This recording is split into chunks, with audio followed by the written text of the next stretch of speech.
বাংলাদেশের রাজনীতির মঞ্চে এক অবিশ্বাস্য মোড়। যে নির্বাচনের কালি এখনও আঙুল থেকে মুছে যায়নি, যে জয়ের উৎসবে এখনও ভাটা পড়েনি, সেই নির্বাচনের বৈধতা নিয়েই এখন উঠছে হিমশীতল প্রশ্ন।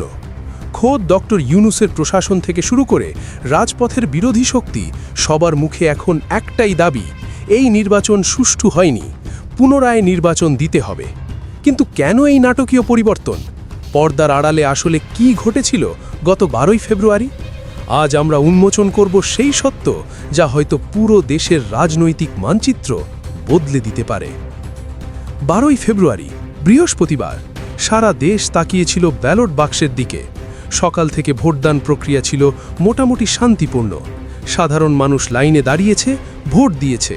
কিন্তু দিন শেষে যখন ফলাফল আসতে শুরু করল, তখনই যেন সব হিসাব ওলটপালট হয়ে গেল। 11 দলীয় জোট এবং জামায়াতে ইসলামী সরাসরি অভিযোগ তুলছে, ভোটের দিন যা দেখা গেছে আর ব্যালট পেপারে যা লেখা হয়েছে তার মধ্যে আকাশ পাতাল পার্থক্য। তারা বলছে, দিনের আলোয় ভোট হলেও রাতের অন্ধকারে চলেছে গণনার কারসাজি। কিন্তু আসল ঘটনা এখানেই শেষ নয়। 11 দলীয় জোটের দাবি আরও ভয়াবহ। তারা বলছে, জনগণ স্বতঃস্ফূর্তভাবে জামায়াত এবং জোটের প্রার্থীদের ভোট দিলেও গণনার সময় সুপরিকল্পিতভাবে সেই ভোটগুলো কমিয়ে দেওয়া হয়েছে, আর রহস্যজনকভাবে বাড়িয়ে দেওয়া হয়েছে বিএনপি প্রার্থীদের ভোট। অভিযোগ উঠছে, এই ফলাফল প্রকৃত জনমতের প্রতিফলন নয়, বরং এটি একটি নিখুঁতভাবে সাজানো এবং কারচুপিপূর্ণ ফলাফল। এই অবস্থায় 11 দলীয় জোট এখন একটিমাত্র দাবিতে অটল, এই নির্বাচনের ফলাফল বাতিল করে অবিলম্বে নতুন করে সুষ্ঠু ও স্বচ্ছ নির্বাচন দিতে হবে। আর এই দাবি আদায়ে তারা যে কোনো ধরনের কঠোর রাজপথের আন্দোলনে নামতে প্রস্তুত। এরপর যা ঘটেছিল তা কেউ কল্পনাও করেনি।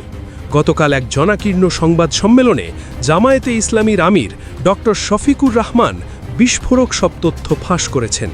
তিনি সাফ জানিয়ে দিয়েছেন, এই নির্বাচন কোনোভাবেই গ্রহণযোগ্য নয়। তার দাবি, জামায়াতের হাতে এমন কিছু অকাট্য প্রমাণ রয়েছে যা দিয়ে প্রমাণ করা সম্ভব কিভাবে ভোট চুরি করা হয়েছে। তিনি প্রশ্ন তুলেছেন, নির্বাচনের দিন কেন্দ্রে কেন্দ্রে যে বিশাল জনসমাগম আর জামায়াতের প্রার্থীদের প্রতি যে জোয়ার দেখা গিয়েছিল, ঘোষিত ফলাফলে তার ছিটে ফোঁটাও নেই কেন? বিশেষভাবে আলোচনায় আসছে ঢাকা 13 নম্বর আসনের কথা, যেখানে খেলাফত মজলিসের মহাসচিব মাওলানা মামুনুল হক মাত্র 3712 ভোটার ব্যবধানে হেরেছেন। জামায়াত আমিরের মতে এটি সম্পূর্ণ অবিশ্বাস্য এবং অবাস্তব। মাঠ পর্যায়ের বাস্তবতা এবং ভোটারদের সেন্টিমেন্ট বিচার করলে মামুনুল হকের অন্তত 20 থেকে 25,000 ভোটে জয়ী হওয়ার কথা ছিল।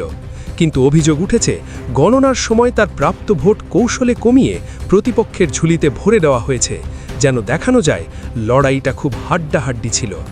এই একই চিত্র নাকি দেশের অন্তত 50 থেকে 70টি আসনে দেখা গেছে। এই জায়গাটাই পুরো গল্প বদলে দেয়।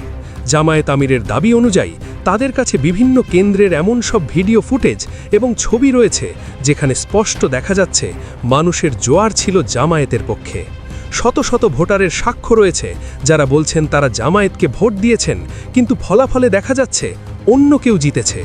এই সমস্ত প্রমাণ নিয়ে তারা এখন নির্বাচন কমিশনের দ্বারে দ্বারে ঘুরছেন।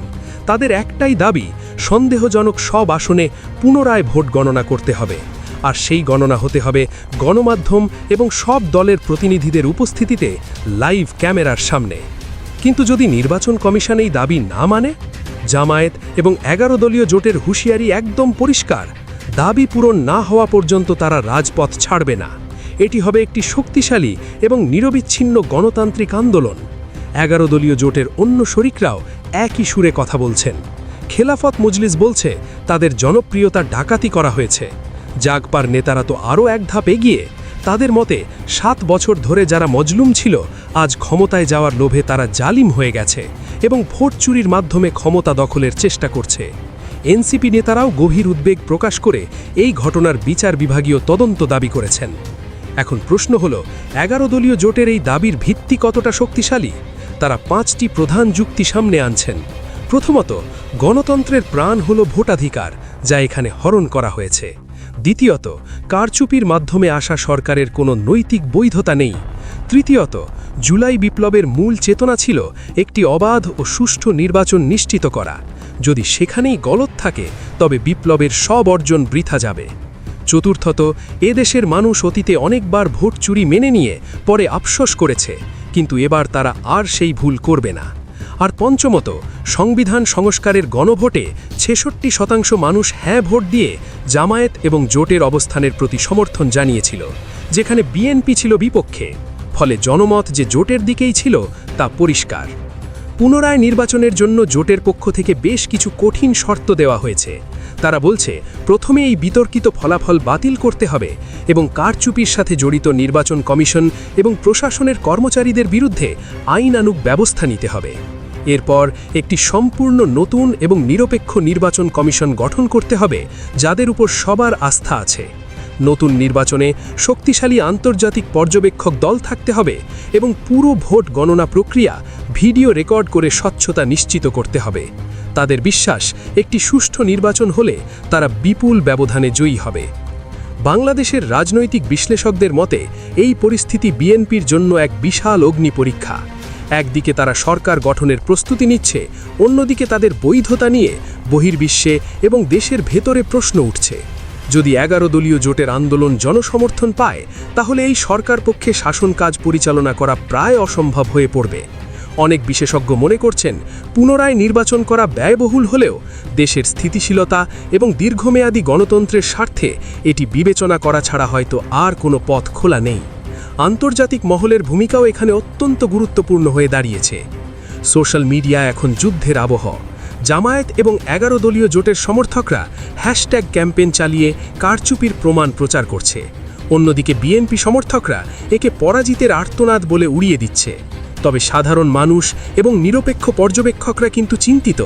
তারা মনে করছেন, যদি এবারও ভোট চুরির অভিযোগের সুষ্ঠু সমাধান না হয়, তাহলে বাংলাদেশের নির্বাচন ব্যবস্থার উপর মানুষের আর কোনোদিন আস্থা ফিরবে না। আগামী সপ্তাহটি বাংলাদেশের রাজনীতির জন্য অত্যন্ত গুরুত্বপূর্ণ। 11 দলীয় জোট ঘোষণা করেছে তারা সারা দেশে একযোগে বিশাল বিক্ষোভ মিছিল ও সমাবেশ করবে। লাখ লাখ মানুষ রাজপথে নামার প্রস্তুতি নিচ্ছে। নির্বাচন সুষ্ঠু হয়নি, পুনরায় নির্বাচন চাই, এই স্লোগান এখন বাতাসের আগে ছুটছে। এখন দেখার বিষয়, ডক্টর ইউনূসের প্রশাসন এবং নির্বাচন কমিশন এই উত্তাল পরিস্থিতি কিভাবে সামাল দেয়। তারা কি জনগণের এই দাবি মেনে নিয়ে নতুন কোনো ইতিহাস লিখবে, নাকি বাংলাদেশ আবারও এক অনিশ্চিত রাজনৈতিক সংকটের দিকে ধাবিত হবে? এই পুরো পরিস্থিতি নিয়ে আপনার মতামত কি? আপনি কি মনে করেন পুনরায় নির্বাচনই বর্তমান সংকট সমাধানের একমাত্র পথ?